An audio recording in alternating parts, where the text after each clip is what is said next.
Okay, so Louis, you missed Tuesday's game after an injury in warm-up. Yep. Can you give us an update on how that's going? Yeah, obviously gutted to miss out on Tuesday in the warm-up.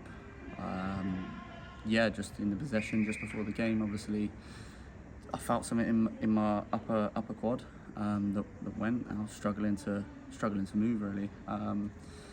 And Johnny made the decision to, me and Johnny made the decision. Best for the team is obviously to rest, and we've got good strength and depth in the squad, so players come in and done really well. So you've had some news since on that. Is it looking positive? Yeah, I'm really happy. I've come in tonight. He's assessed it, and he said it's settled down really nicely. So it's not as bad as we first thought, which is really good. So I'm really pleased. So Spencer, we had a bit of an update from Tim on your injury after Tuesday's game. So how are you feeling at the moment? What's the current situation?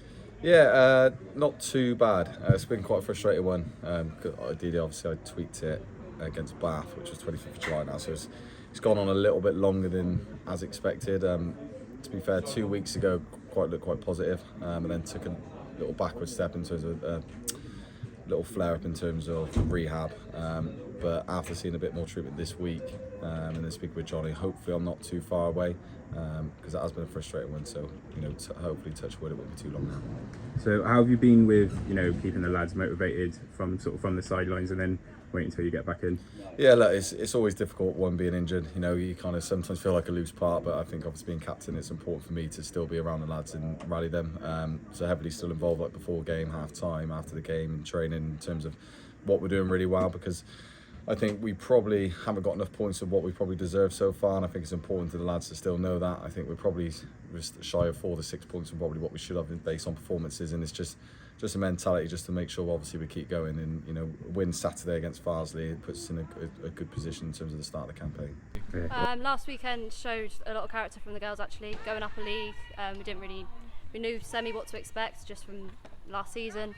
We knew it was going to be tough, but I thought the girls put in a really good shift, considering the step up, and we worked well together, and it's just gelling as a team now. I knew it was going to be more physical for a start. I knew that it was going to be more good ball control and all things like that as well. It was just kind of more, can we hold our own, especially on the ball with the weight of players. Women's football's continuously progressing, it's always changing.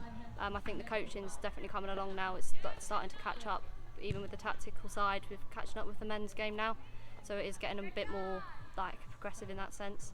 So it is allowing especially youth players to come through, and they come in and they're getting closer to being more ready product.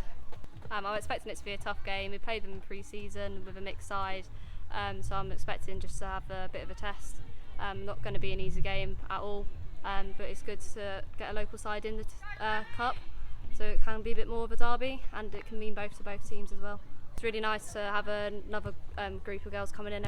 Everyone's making them feel really settled and things like that, and welcoming them in. So I'm 16, so I recently joined last season, played a few matches. Currently got into sixth form, and I'm just looking for a good place, good challenge to continue playing football. I've been playing since I was probably about 7, just up through boys leagues, and luckily coming here. It's disappointing that it was a 2-2 draw, but as a team we played really well, very confident start to the season. It's definitely a lot more physical since we've gone up a tier, but I would say skill set's definitely improved as well. Just got to cope with that, but yeah, definitely a good challenge.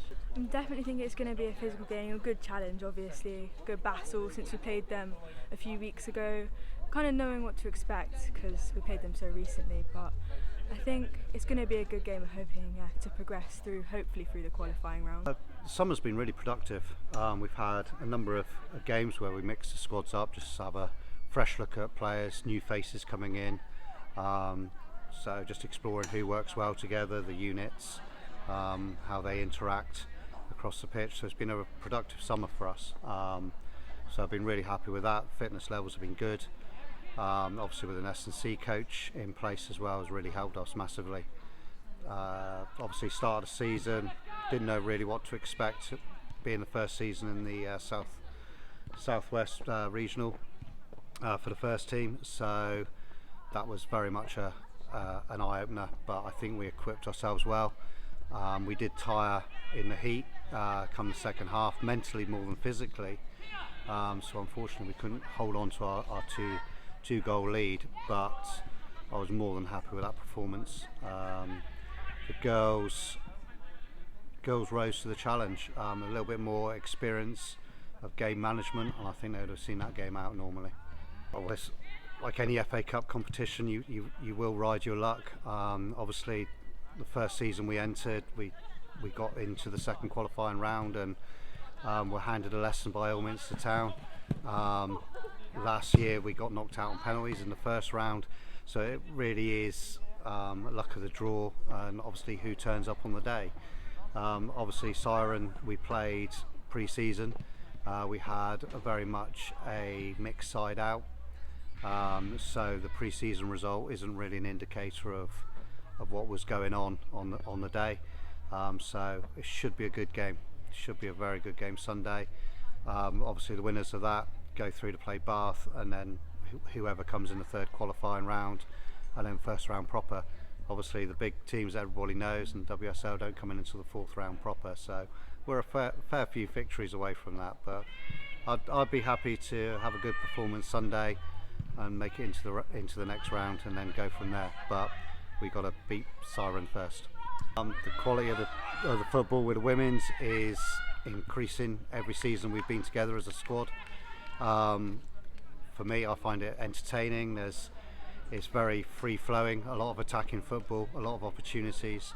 I know the supporters have come down, and you know, we have gates of between 60 and 100 for most of the women's home games, and the crowd seem to really enjoy it and get behind the team, and the more people that can turn up and offer their support, the more grateful we will be. Definitely, we need you.